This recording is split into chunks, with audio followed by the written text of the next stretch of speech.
Mga kababayan, Assalamualaikum warahmatullahi wabarakatuh.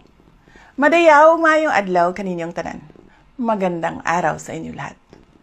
Kamakailan lamang ang mga sakuna ng pagguho ng lupa sa Cebu at iba't ibang aksidente sa dagat ay nagpapaalala sa atin kung gaano kahalaga ang pagbibigay prioridad sa kaligtasan sa lahat ng aspeto ng ating buhay. Sa lugar ng trabaho, sa ating araw-araw na paglalakbay, at maging sa loob ng ating mga tahanan.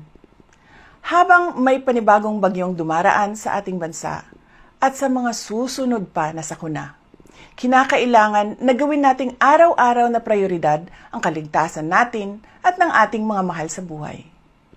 Palaging tiyakin na ang mga ginagamit na pribado at pampublikong sasakyan sa lupa, dagat o himpapawid ay maayos ang kondisyon at ligtas gamitin.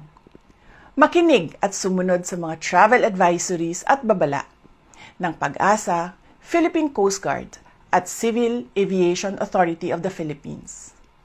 Ang pagguho ng lupa, pagkakakuryente, pagkalunod, pagkasira ng bahay at pagbagsak ng mga debris ay karaniwang epekto ng malalakas na ulan at hangin.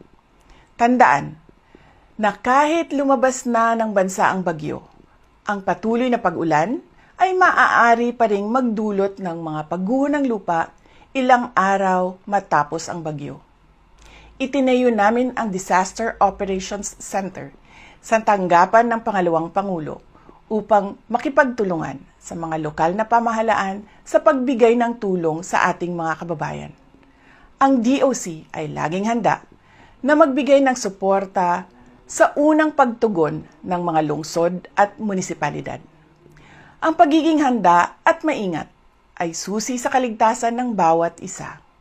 Kailangan natin mag-ingat, magtulungan at manalangin para maiwasan ang trahedya. Syukran.